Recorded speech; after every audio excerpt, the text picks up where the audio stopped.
ओम नमो भगवते वासुदेवाय। ओम नमो भगवते वासुदेवाय। ओम नमो भगवते वासुदेवाय। नारायणं नमस्कृत्य नरं चैव नरोत्तमं देवीं सरस्वतीं व्यासं ततो जयमुदीरयेत्। नष्टप्रायेषु भद्रेषु नित्यं भागवत सेवया भगवती उत्तमश्लोके भक्तिर्भवति नैष्ठिकी। कृष्णाय वासुदेवाय देवकी नंदनाय च नंदगोपकुमाराय गोविन्दाय नमो नमः। ओम अज्ञानतिमिरान्धस्य ज्ञानाञ्जनच्छलाकया चक्षुरुन्मिलितं येन तस्मै श्रीगुरवे नमः। श्रीचैतन्यमनोभीष्टं स्थापितं येन भूतले स्वयं रूपः कदा मह्यं ददाति स्वपदान्तिकम्। वन्देऽहं श्रीगुरोः श्रीयुतापदकमलं श्रीगुरून् वैष्णवांश्च श्रीरूपं सागरजातं सहगणा रघुनाथान्वितं तं सजीवं साद्वैतं सावधूतं परिजनासहितं कृष्णचैतन्यदेवं श्रीराधाकृष्णपादान् सहगणललिता श्रीविशाखान्वितांश्च। हे कृष्णकरुणा सिन्धु दीनबंधु जगतपते गोपेशा गोपिका कांत राधा कांत नमोस्तुते। तप्त कांचन गौरांगी राधे वृंदावनेश्वरी वृषभानुसुते देवी प्रणमामि हरिप्रिये। पंचकल्पतरुभ्यश्च कृपा सिन्धुभ्य एव च पतितानां पावनेभ्यो वैष्णवेभ्यो नमो नमः। जय श्री कृष्ण चैतन्य प्रभु नित्यानंद श्री अद्वैत गदाधर श्रीवासादि गौर भक्त वृंद। हरे कृष्ण कृष्ण कृष्ण हरे हरे, हरे राम राम राम हरे हरे। नमो विष्णुपादाय कृष्णप्रेष्ठाय भूतले श्रीमते राधानाथ स्वामी नाम्ने नमः। ओम विष्णुपादाय कृष्णप्रेष्ठाय भूतले श्रीमती भक्तिवेदांत स्वामी नामिने नमस्ते सरस्वती देवे गौरवाणी प्रचारिणे निर्विशेष शून्यवादी पाश्चात्य देशतारिणे। मुखम करति वाचालम पंगुम लंघयते गिरिं यत्कृपातमहं वन्दे श्रीगुरुं दीनतारिणं परमानंद माधवम श्री चैतन्य ईश्वरम। हरि ओम तत्सत। Hare Krishna. So first of all, thank you all for accommodating this adjustment in the schedule. So just one more thing, so that I do not forget. Apart from the adjustment for today, please note that the next Saturday is the auspicious celebration of Sri Balaram Purnima. So there is a nice class by a senior disciple of Srila Prabhupada, which has been organized by ISKCON Kuala Lumpur. So I forwarded that link to all of you. So I think it will be best that I think it is from 8 p.m. to 9 p.m. Malaysia time, if I remember correctly. So I thought we can all join there for the celebration instead of having our class separately. I would have anyway done the discussion on the same topic. It's a very, very auspicious day. Lord Balram appears a week earlier. And then obviously, you know, Janmashtami is coming up very soon. Yeah, so we are getting into a very beautiful festive season. And 2 weeks after that, Radhashtami will be there. So Balram Purnima, Janmashtami, Prabhupada appearance day, Radhashtami. So all these wonderful festivals are coming up. So likely next few weeks, whenever we get an opportunity to do class, at least I'm talking about Saturday, we will focus on those on those topics, and if possible on Wednesday also, where relevant.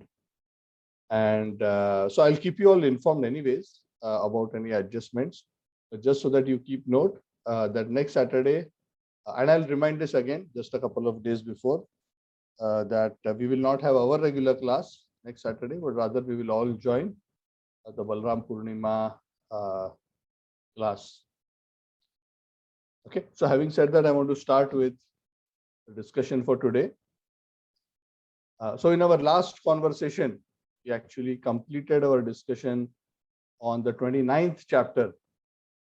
After 3 classes, we finally completed the 29th chapter. Very beautiful chapter, especially 28, 29 being devoted and dedicated to devotional service, mixed as well as pure. It was a very interesting subject matter and very, very relevant to all of us. Of course, even though the description itself was a mixture of yoga and bhakti also, apart from pure bhakti, yoga mishra or bhakti mishra yoga was also explained. But nonetheless, the principles of yoga are still applicable. Of Ashtanga yoga are still applicable. I'm talking about principles, not necessarily practices, are still applicable, because we have to understand that bhakti yoga is the most complete form of yoga, and all other forms of yoga, starting with karma yoga, going to jnana yoga, then Ashtanga yoga, and then culminating in bhakti yoga. The subsequent yogas include the attainments and realizations of the previous yogas. So obviously, for those who are bhaktas, they achieve through the process of bhakti itself all accomplishments that the karma yogis, jnana yogis, and ashtanga yogis achieve. And if you recollect, when we are discussing the Bhagavad Gita, Krishna specifically mentions that in various ways, in various places, but specifically at the end of the 8th chapter of the Bhagavad Gita, Krishna mentions tapassu yadneshu daneshu chaiva. So whatever benefits are achieved through all other processes of sacrifices, austerities, charities, the devotee is not bereft of the benefit of those, but through the process of bhakti, he attains the same attainment and much more through a more simpler process of devotion. That is the glory of bhakti. That's why bhakti is the superset in terms of knowledge as well as realizations, whereas other forms of yogas are subsets which gradually cover more and more until full realization of the supreme truth is possible, when bhakti reaches the point of being ananya. So that's the journey that we are talking about, and that's the journey which Krishna explains in the Bhagavad Gita as well. It's precisely explaining like that in the Gita, starting with first basic knowledge of the soul, then going into sakam karma, then going into nishkam karma, then going to nishkam karma yoga, jnana yoga, ashtanga yoga, bhakti yoga, and ananya bhakti. If you want to know me perfectly, then you must do ananya bhakti. Bhaktya tu ananyaya shakya ham evam vido Arjuna. You want to understand me as I am, exactly, perfectly, must do ananya bhakti. This is Krishna's verdict, not my opinion. Very clearly, bhaktya tu means but, ananyaya shakya possible, ananyaya with ananya bhakti. Evam vidu, understanding me like this, as here as the supreme person, it's only possible. Yatum drashtum cha tattvena praveshtum cha param tapa. To understand, see, and enter my supreme abode, all of these are possible only through ananya bhakti. And that is why we spend so much time discussing ananya bhakti. So overall, before we go into the 30th chapter, so that we understand 30, 31, and 32 chapters of the 3rd canto are devoted to answering the last question which Mother Devahuti posed. If you remember, Mother Devahuti asked questions about Ashtanga Yoga, about devotion, about creation. But she also asked one question in the 29th chapter when she reiterated some of the questions. She had asked a total of 7 questions. The last of the 7th question amongst all the whole saga of this conversation was the question where she asked, I think it was verse 3, if I'm not wrong, of the 29th chapter, where she asked her son and the incarnation of the Supreme Lord, Lord Kapila, please tell me, or rather explain to me, this continual unending cycle of birth and death, apparently unending cycle of birth and death, this continuation, birth, death, birth, death, birth, death. This continual cycle, explain it in such a way so that we can understand from it why we need to become detached from material things. Not because we want some exciting conversations, but so that we can actually understand why one needs to do spiritual life. So generally there are two impetuses.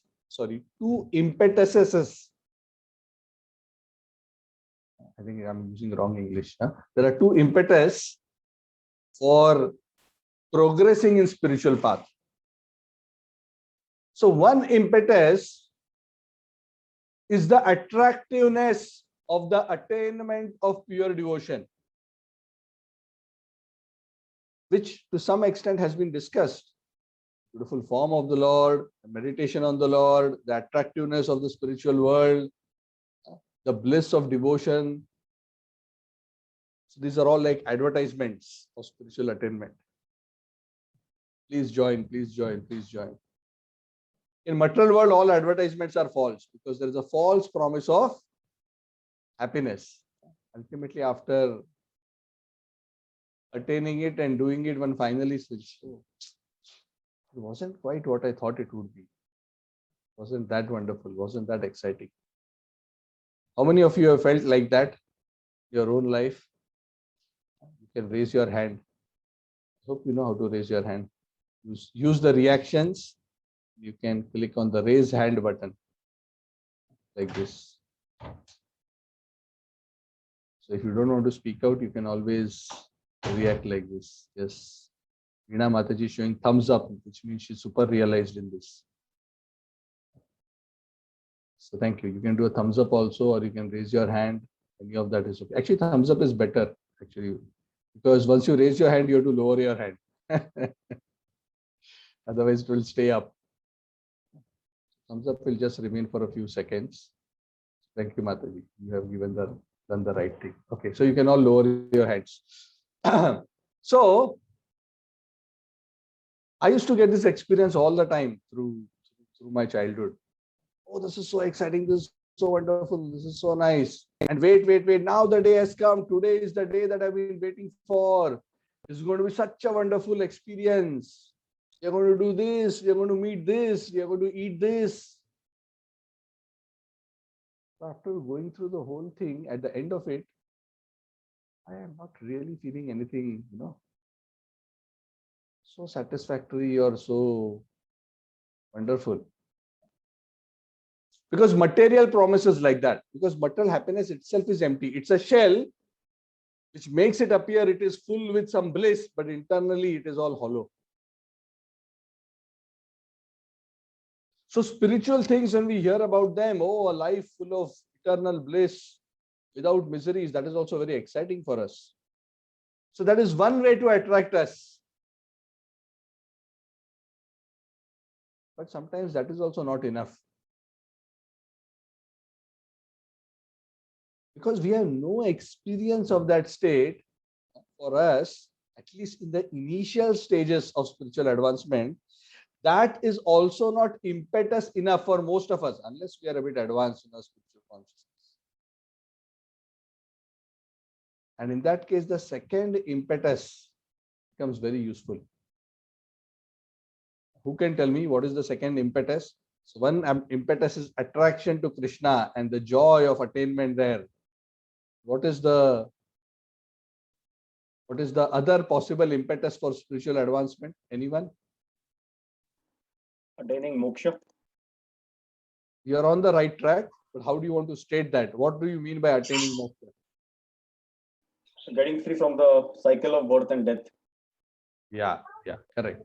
Yeah, so it essentially means becoming free from the miseries of material existence. I'm so harassed, so much trouble, so much misery.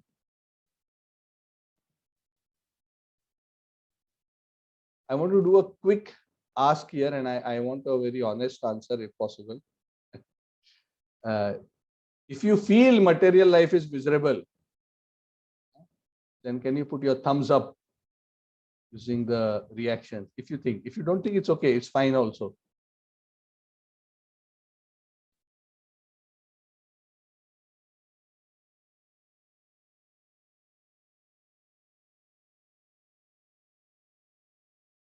Okay, 4 or 5, 6. Some are thinking a lot. Am I really miserable? Am I happy? It's okay, no problem. This is a good indicator of what Shastra says. The Shastra says is, even to realize that we are actually in a miserable situation is also difficult, because the living entity is so entrapped in Maya that even though he is suffering, not everybody realizes that they are suffering. And this is exactly the reason why Mother Devahuti is telling Lord Kapila, please explain in such a way so that we can understand and appreciate how we are suffering and what is the predicament that we have fallen into. So this is what is known as Maya. Maya has two kind of potencies. One is a prakshepatmika and one is avaranatmika. Prakshepatmika means the projecting potency, which means that potency of Maya by which he attracts us to material things by our various senses and the mind. Wonderful thing to eat. Oh, wonderful thing to touch. Wonderful thing to smell. Prakshepatmika. When Vishwamitra Muni heard the tinkling of the ankle bells of Menaka, Prakshepatmika. So he forgot everything else. Forgot his austerities. He forgot what he was doing. Maya covers. And then another potency is the avaranatmika. Avaranatmika means the covering potency of Maya, which means that potency by which Maya makes us forget reality, by which she deludes us and makes us sometimes even believe that our miserable situation is actually not so bad after all. It's quite okay. It's good. How are you? Never been better.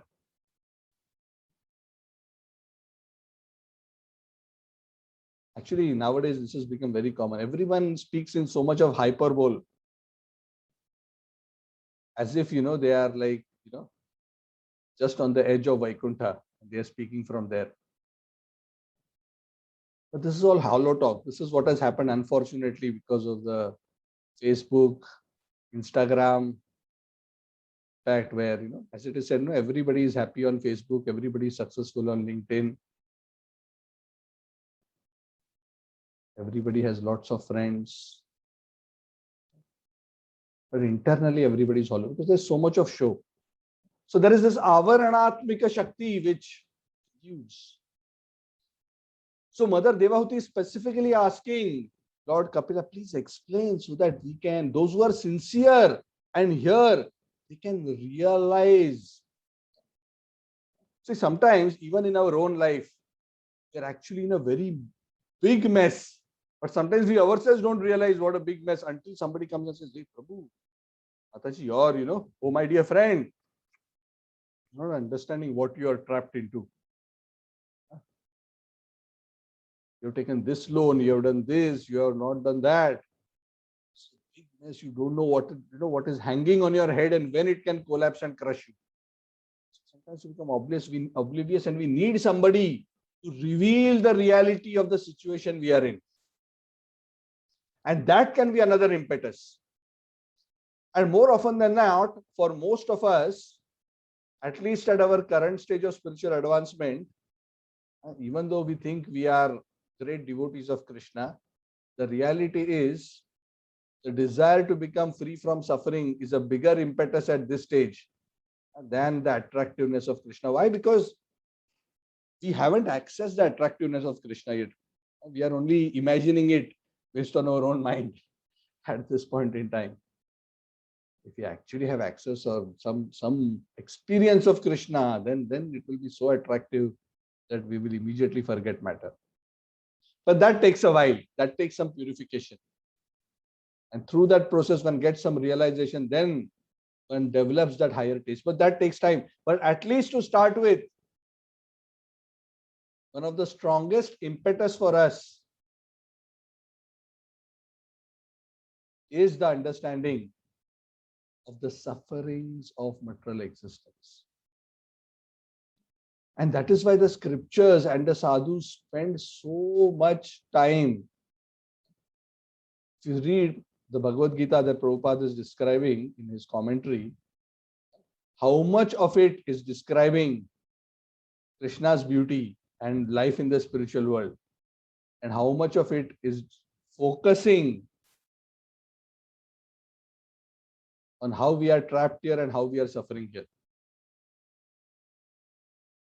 So that impetus is very important, because unless we come to a realization of the problem we are in, we will not take seriously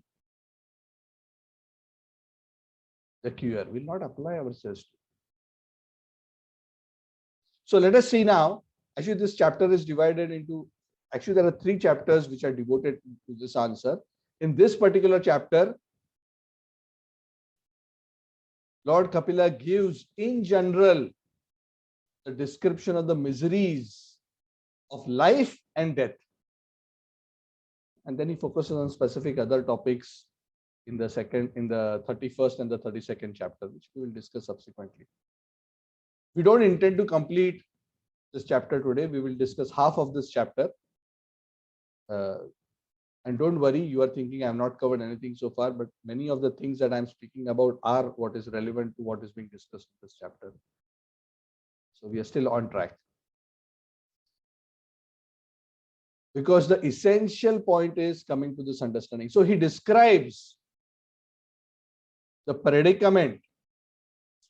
So first thing that Lord Kapila starts by describing in this chapter is about this time factor. If you remember, the previous chapter concluded by giving a description of the time energy, which is the representation of the Supreme Lord. So he's picking up that very point. And in the first 3 verses of this particular chapter, he's essentially pointing out that this power of the time factor is so great. Oh, my mother. Through this time factor, everything changes and everything gets destroyed.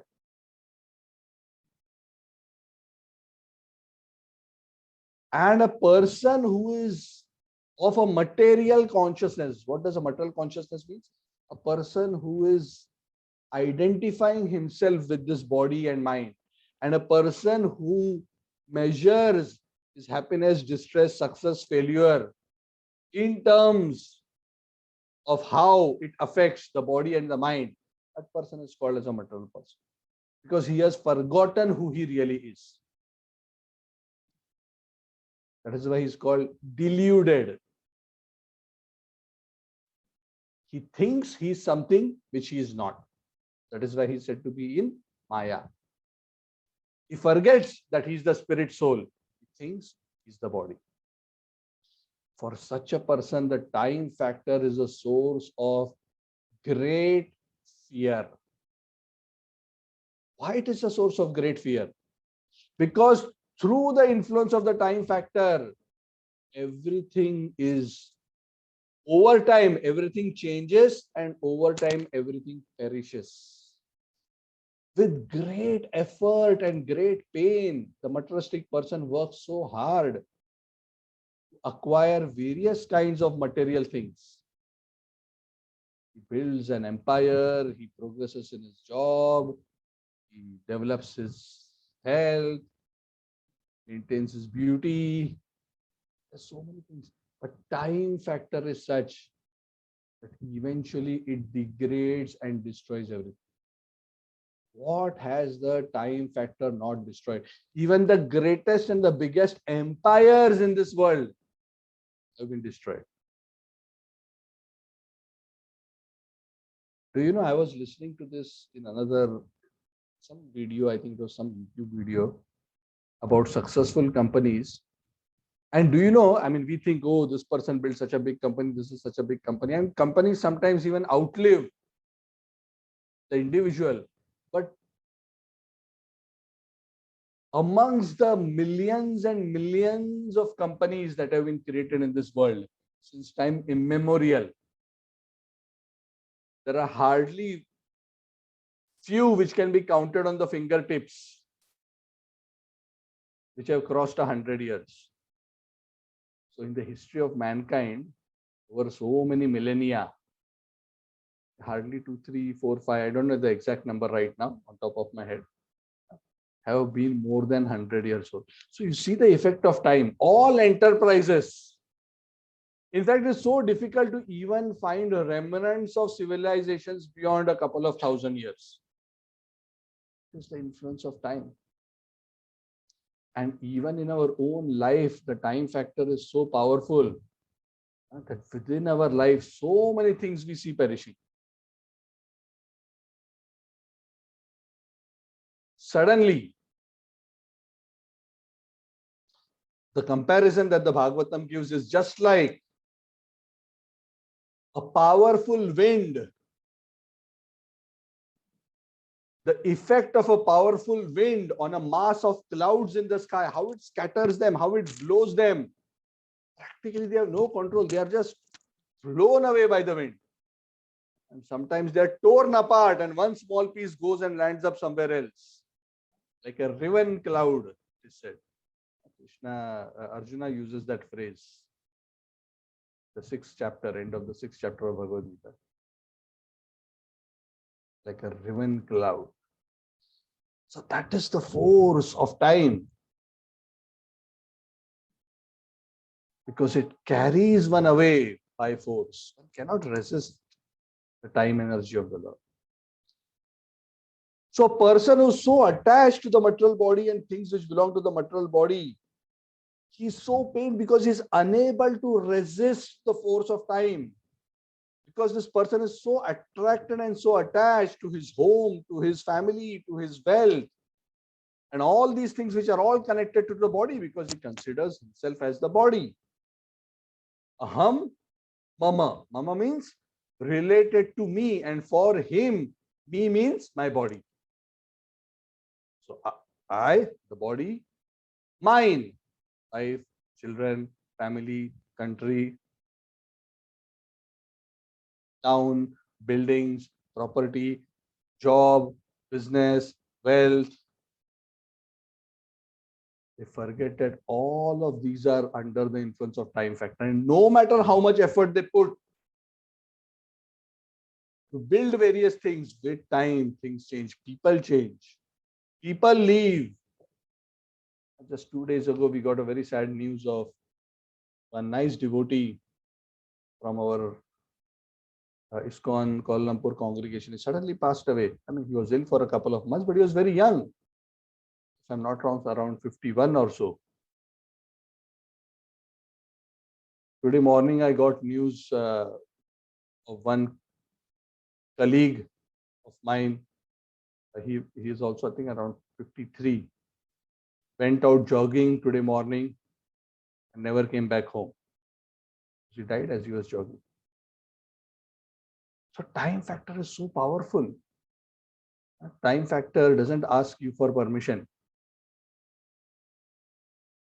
It will just come and hit. You your dear ones, what you have achieved, this world, it can shake everything in a way that we cannot imagine. But the problem is that this looming danger, most living entities, most human beings are oblivious of. That's why the Bhagavatam elsewhere says, Padam Padam Yat Vipadam. There is danger at every step because the time factor, what it will bring to you, at what point in time, nobody knows. Actually, we are in a very dangerous situation.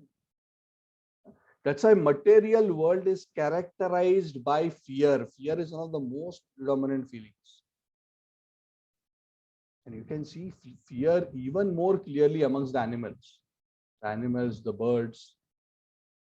Sometimes some of us romantically feel. Sometimes, we are so troubled in our lives. We feel, oh, I'm so nice. If I was a bird in the sky, see this sparrow so nicely and happily moving around. But only if we knew what it was to be the sparrow, what it was to be the deer. Every moment of their life is spent in fear. Just think about it. Have you seen a sparrow eat or drink? There isn't a moment, second, that it is not looking around. Just quickly take one drop of something, look left, look right, look up, look down, and then make sure nobody is here to catch me. Then again, take one more grain, look left, right, up, down. That is their life. You think it's so wonderful to be birds and animals? No. They are in much more fear than human beings. So if any of you are thinking I'll be better off as a bird or an animal, sorry to disappoint you. Some people felt, one person, Prabhupada was giving a class. Prabhupada spoke something to the effect of animal life, and the greatest danger is to become an animal. Because again, you cannot come out of from that species, you get trapped. And one Western man, he stood up and he said, Swamiji, I don't think there is any problem in becoming a dog.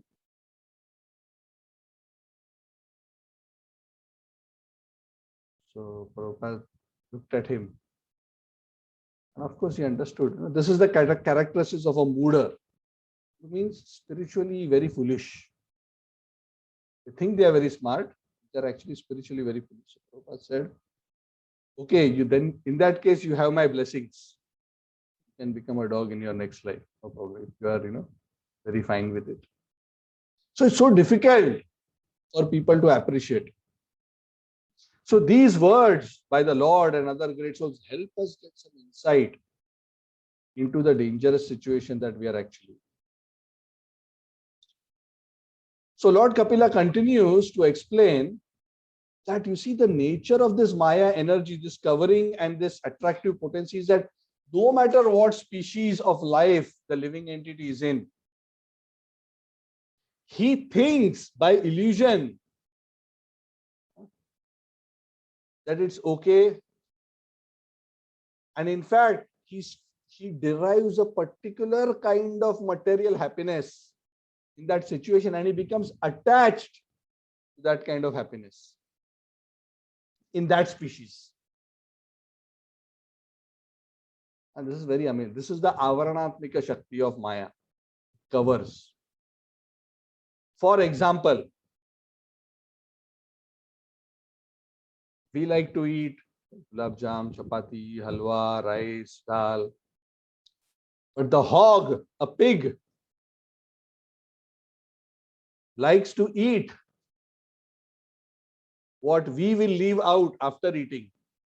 Means after we eat, after it goes through our system and comes out, whatever comes out is what he likes to eat. So the hogs, the pigs, they like to eat stool. And if we think about it, we'll think, oh, so abominable. We don't even want to touch. As soon as we are done, we want to flush and come out. Put an exhaust fan and do some spray. But the same thing which is so obnoxious to us, when the same soul which is in our body goes into the body of the hog, just like we are attracted by the smell of some beautiful halwa, and we go into the kitchen, the hog is attracted by other kinds of smell we will find obnoxious. Now this is quite amazing. And that is the avaranatmika shakti of Maya, that even in an abominable condition, they are trying to find happiness. And they become so conditioned in that happiness, in that body, that they practically fail to realize the miserable condition they are in. That is why it is called illusion. Yeah. There's a very beautiful scripture, story mentioned in the scriptures, which Srila Prabhupada would often quote. So I want to share it with you. In this regard, we are discussing verse 4. So in this regard, Srila Prabhupada would often give an example that one time, Indra, the king of the heavens, he committed an offense of disrespecting his guru Brihaspati. And Brihaspati cursed him, go on earth and become a hog.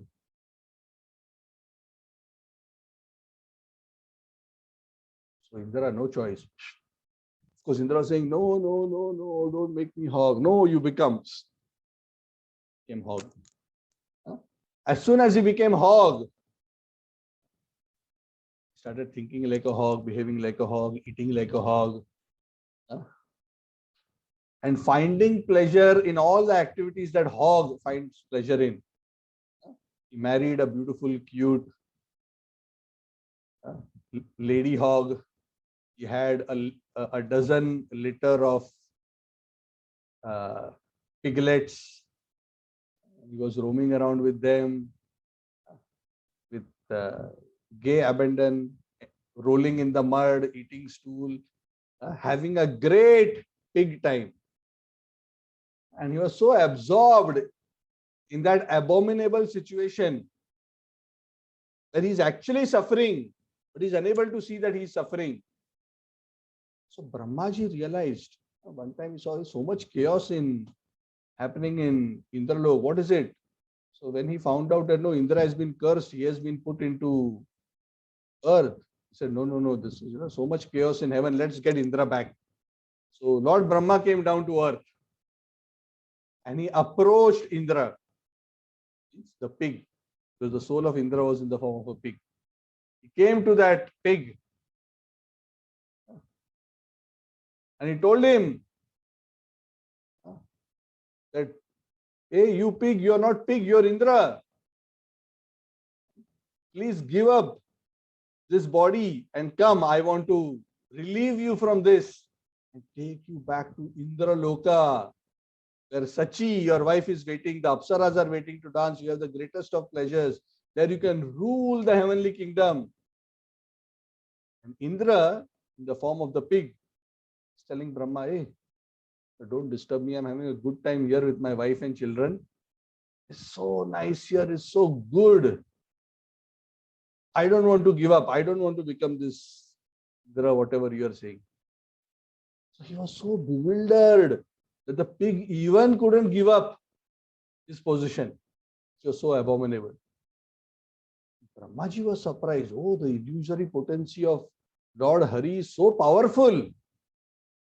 The pig is so overwhelmed. He is unable to understand.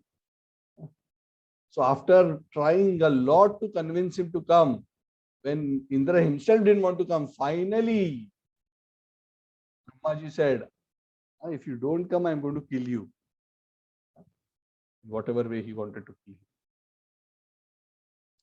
Then finally Indra was, shaken out of his illusion and finally taken by Lord Brahma. Right. I think he had to be killed or something like that so that he can be rescued from that illusion. Something to that effect. Or he was threatened to be killed, one of the two. So that is the power of illusion. That is what the Bhagavad says. Once you're in that body, you're enjoying the bhoga of that body so much, it becomes very difficult. And that is the Maya that we are talking about.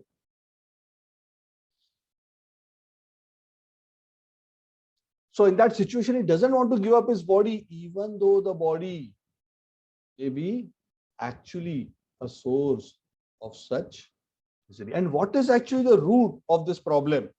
The root of this problem really, Lord Kapila is explaining to Mother Devahuti, is because of that deep-rooted attachment, because of the false identification, the deep-rooted attachment that the living entity has, things which are connected to the body. To the body also, and things which are connected to the body. What are those? So starts with the body, the wife, the home, one's children, one's, in olden times they would call animals, in today's time we call it cars and vehicles, one's wealth, one's friends, relatives, ata gruha, sutta, apta vitta, janasya mohoyam aham amit. This verse is another verse, it's not from here, but it essentially. And in this situation, when he has expanded all these connections to him, the deluded soul thinks, wow, you just see what all I have gathered. I am the enjoyer, I am the Lord, I am the great, powerful controller here.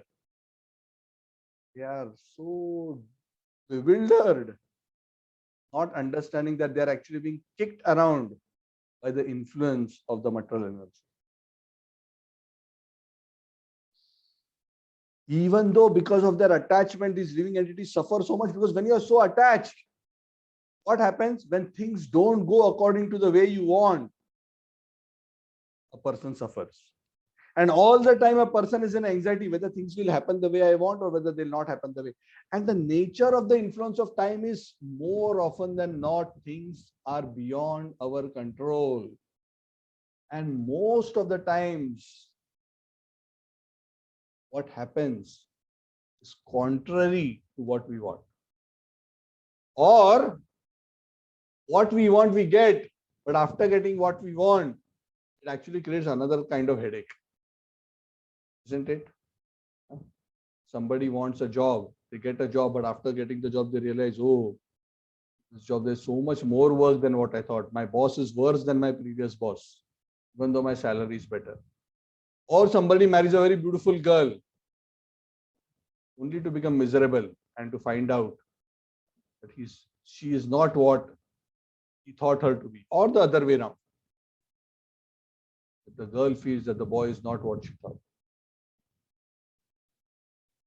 So that is the nature of the material world. And to counteract all these disturbing situations related to the self as well as the extensions of the self, sometimes the living entity, to counteract even the sinful activities, does mischievous activities and tries so hard, and in that process he suffers more and he creates for himself more and more and more karma, and just goes on getting entrapped. And the Shastras explain that the root of this deep-rooted attachment is the desire to enjoy. And the Shastras especially say that this desire to enjoy is rooted in kama, or sex desire. Because from that attraction of a man for a woman, or for a woman towards a man, that is what is bringing them together. And from there comes children, house, wealth, expansion. The desires expand from the contact between the man and the woman. That is for the man. That is why for the man, the lady is called Stri. Stri means from where Vistar happens. Vistar means expansion. So after the contact with the woman, expands. Atha graha, sutta, apta, vitta. Children, home, relatives, wealth, so on, so forth.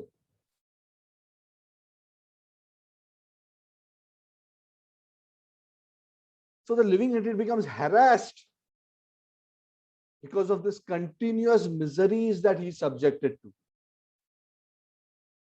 And he's busy all his life counteracting these miseries.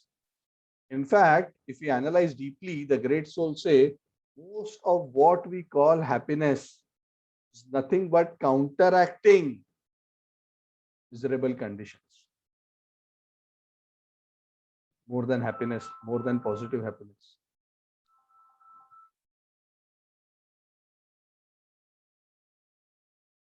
Example, what is eating? Eating is nothing but counteracting the misery of hunger.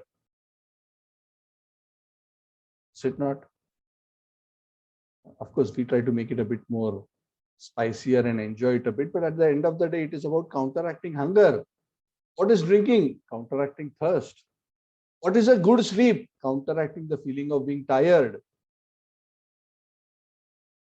So if you see, ultimately, if you analyze deeply, almost all the activities we do in this material world are to counteract the miseries that come together with this body. And if we can counteract those miseries nicely, things is very happy and successful. Yes, I have so much to eat. Like there's a phrase in India, 14 generations of mine can sit and eat. So much wealth I have gathered. मेरी 10 पीढ़ियां या 15 पीढ़ियां बैठ के खा सकती है. They don't need to do anything. They can eat. So what is this happiness? What is this success? It's just about counteracting hunger, which comes with the body. So Amit Prabhu is reminding me of another beautiful example. Prabhupada and Acharyas also give this example of a drowning man. Somebody is drowning. Not drowning, but his head is dunked into the water. He's struggling to breathe. Then for a few seconds, his head is brought out. Sometimes the enemies would do like this, to torture a criminal or an opponent. Dunk him into the water. Just before he dies, bring him out for a few seconds. Oh, so nice. It's feeling so nice. What is that nice? I can breathe, I can breathe, I can breathe. So is breathing so exciting? When you cannot breathe, then when you're given a chance to breathe, then breathing also becomes a source of great bliss.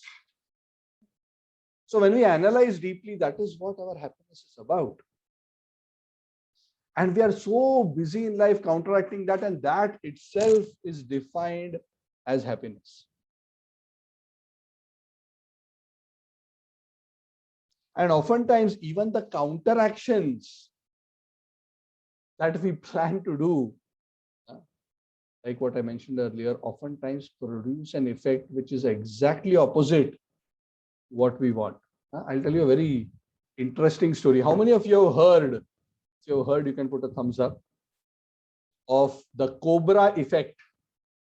How many of you have heard of the Cobra effect? It's a true story. This is a name, Cobra effect. Yes, very good. Somebody from, is it Ashwin or Ravi or Renuka, one of them, have done a thumbs up, Cobra effect. Okay, that's all. Anybody else? Okay, let me tell you the story. Good. Okay. So you can validate, Ashwin, whether you're referring to the same Cobra effect that I'm talking about.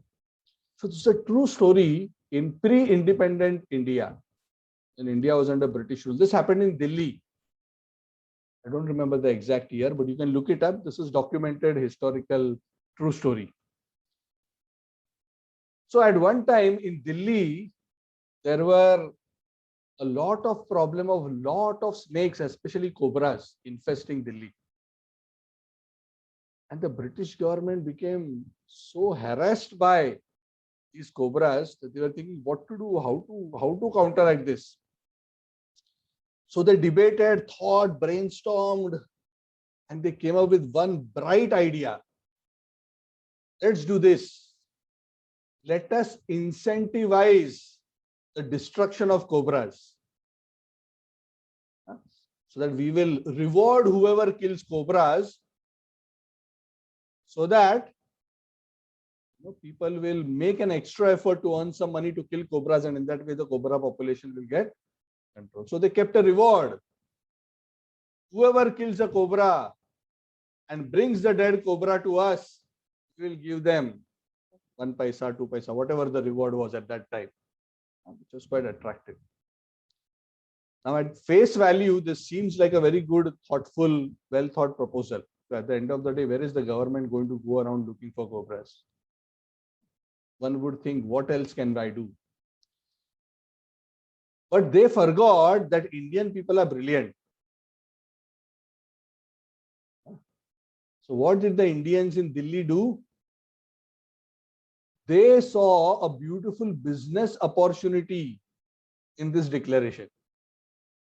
Many people became cobra farmers. They started privately rearing cobras and breeding cobras. Grow them, breed them, then kill and take them into the British government and give them and get money in return. Very interesting, huh? This is how an entrepreneur thinks. Oh, here is an opportunity.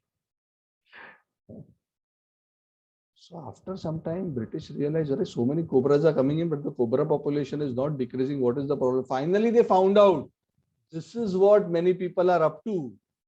When they realized that their plan had failed, what did they do? They said, this is not working. So they announced that, okay, now our reward scheme is over.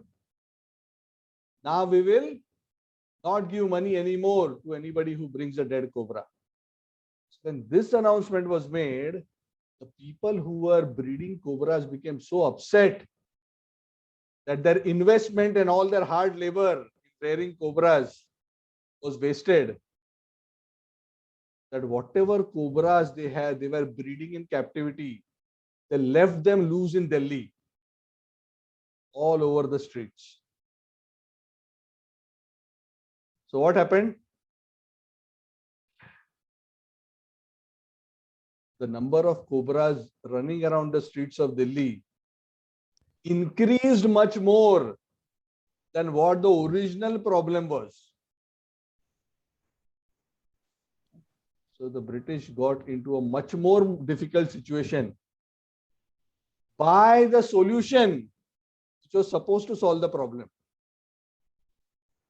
So this phenomenon is dubbed in the academic world as the cobra effect, which means when you come up with a solution, but that solution produces a consequence which was not thought of, and that outcome of the solution is even worse than the original problem. And this is precisely the problem with Maya or material energy. Everything we do to counteract, if we do not do it according to scriptural principles and scriptural guidelines of doing it within the parameters of dharma and dharmic behavior, it only leads to exacerbation of our misery in some form or the other. It may not be exactly for the same thing in the same way, but in some form or the other. And that is why the living entity just goes on suffering and suffering and suffering, gets so entangled and gets so harassed by the material energy that it just doesn't know what to do. Just gets lost. So he keeps on doing like this and continues to become baffled in all his attempts. And because he even takes to sinful ways, because of his excessive greed, he actually becomes even more implicated. And you know what is the other sad thing for those who have this kind of a materialistic consciousness? One is, yes, because of their violence that they commit. or because of their own material attachments. One is they pave their way to hell. They suffer in this life and they suffer later. But even otherwise, because even in their struggles in the material world, whenever they become unsuccessful, the sad thing is nobody in this world values a person who's unsuccessful. The same family members for whom he has worked so hard, give them money and all facilities, same family members are not very appreciative of him when he stops earning money. When the same person is either unsuccessful or becomes old, same family members who are loving him, honoring him, worshipping him, they start neglecting him and even abusing him. And this causes him great pain. This especially happens to most of the population as they become old. Because once people become old, once they are no longer productive in the material sense, the other family members, the children, the grandchildren usually start neglecting and mistreating them. Just like a farmer, once the cow doesn't give milk or the ox is too old to plow the land, how they are neglected. Because now they are a liability. They're only eating but not producing. That is how the same people who were earning and feeding, this is how they are seen the later part of their life. And this man is feeling so indignified because he has to be taken care and maintained by those people whom at one time he was feeding. And this makes him very, very miserable. Correct? Even in the Mahabharata, that's what Vidur tells Dhritarashtra, are you not ashamed? These Pandavas you tried to kill so much, this Bhim you tried to kill, now you are living on the scraps thrown by Bhima. Not that Bhima was doing it, but he was just trying to incite Dhritarashtra to give up his attachment to the royal household life. You should be ashamed. You should give up. Why are you attached? Just like the pig is attached to suffering. He doesn't say that. I'm just paraphrasing it. Just like the pig is attached to enjoying stool, you have become so attached. Come out of this attachment. Understand that the human life is not for this. Understand that human life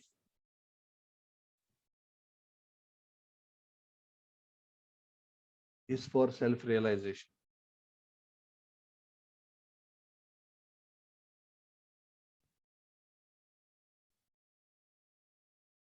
So that is the sad situation that the family man comes and he suffers even as he becomes old. The eyes start bulging, the skin starts wrinkling, the body becomes weak, the joints start becoming stiff. Many of us here are in our 40s or beyond. This is not a young college going students class, so I think many of us can start understanding now how our bodies are gradually, at one time they were getting better, then it's became okay, now it is going only downwards and it's only going to continue to go downwards. Yes, through good exercise and good diet we can help maintain it better, but we cannot stop and reverse the downward trend generally.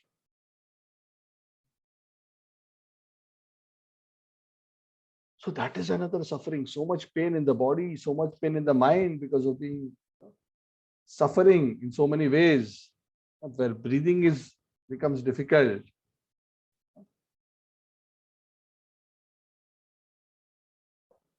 So that is the pitiable condition that the person attached to their material body and the products of the material body has to go through. And even the same family members who he claims to be his own and whom he is so proud about, whom he is so attached for, and for whom he has worked all his life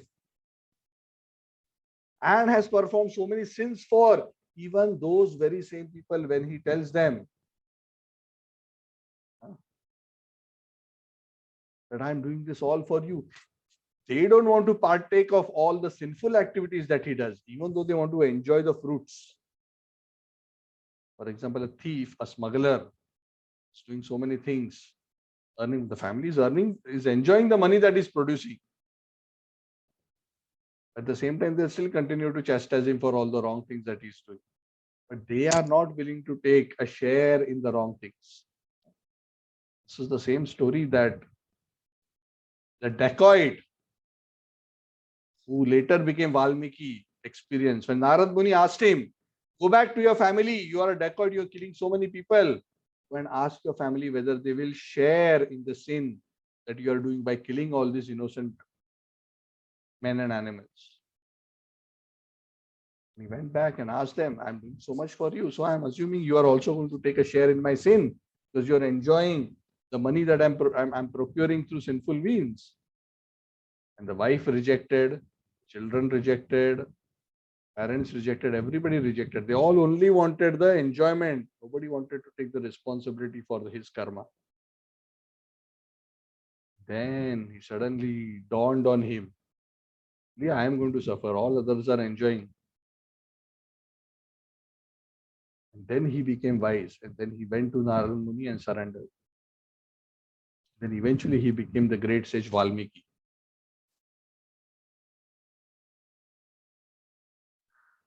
So this is the broad description of the plight of the conditioned soul as he goes through life.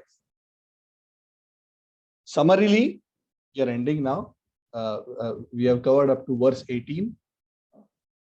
The person who has uncontrolled senses and the person who's attached to the body and the extensions of the body is always harassed because of the continuous influence of the time factor. And he suffers in various ways, either at a bodily platform or not achieving his material goals or being insulted by others. But because of being covered by Maya, he doesn't realize the predicament. So the key point is that Lord Kapila is trying to say is that one must understand that one is actually in such a dangerous situation. Why are we actually trying to be happy in a situation where happiness is not possible? When the time factor is there, definitely things are going to perish. It is not possible to achieve lasting happiness in this material world.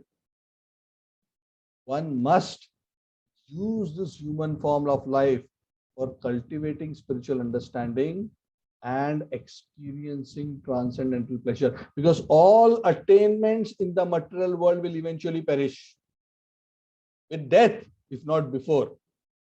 But even a little bit spiritual advancement that the soul attains in this life will be ever present with the soul, even after death. It never perishes. Krishna says in the Bhagavad Gita, Neha bhikramanashosti pratyavayo na vidyate swalpam api asya dharmasya trayate mahato bhayat.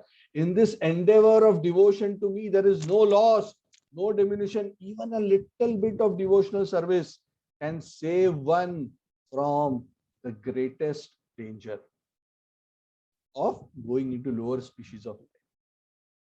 So ultimately, the whole exhortation, sometimes we say, why are scriptures painting such a negative picture? The whole reason is to give us the impetus to understand the predicament and to make us understand we are looking for happiness where happiness doesn't exist. Don't look for water in the desert. It's only a mirage. Look for the real water, which is experienced in the realization of our true nature and the connection of our real self, the Supreme Self. So that is the motivation behind this apparently pessimistic picture. Actually, the picture is not pessimistic. The picture is actually the reality. Sometimes it appears to us as if it is being painted in a pessimistic way. No, every word here is reality.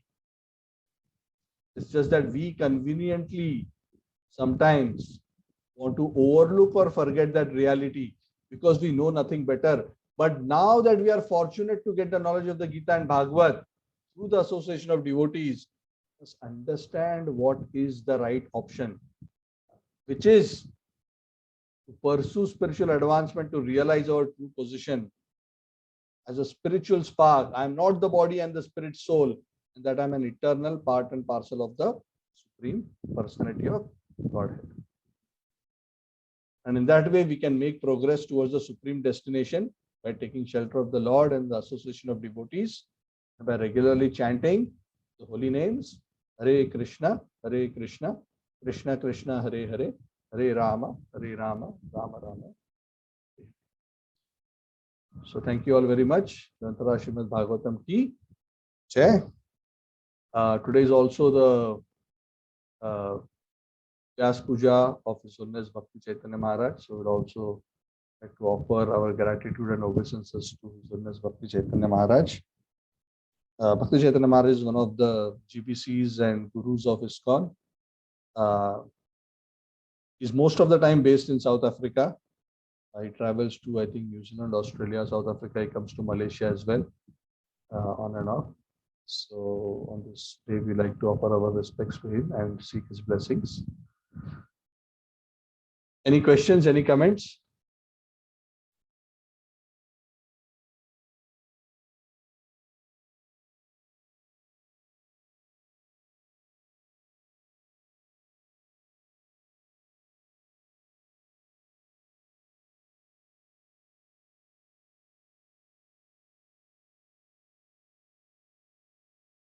Okay, so if there is no questions or comments, then I'm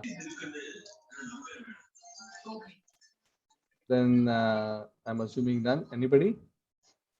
Okay, so if none, then like what I mentioned, just a quick reminder, we are not going to be having the Saturday class, our Saturday class next week. We are celebrating Balram's appearance day. So there is a class organized by ISKCON Kuala Lumpur.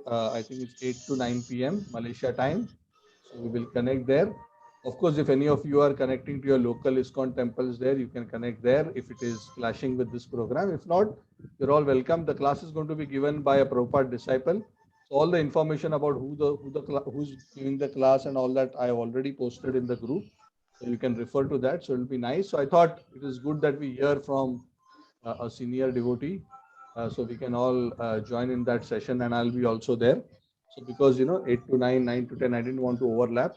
And also just to let you know, it's good to be fasting until noon for Lord Balram's appearance day. So please do that. And then the following week after that, Shri Krishna Janmashtami. Then we will now start discussing more in connection with Balram, Krishna, and then Prabhupada, and then Radharani after that, 2 weeks down the line. So a lot of interesting festivals lined up. So prepare your consciousness nicely so that you get the best benefit from the upcoming festivals. Okay. Thank you very much. Hare Krishna. So we will meet on Wednesday as planned on the upcoming Wednesday. Thank you. Thank you.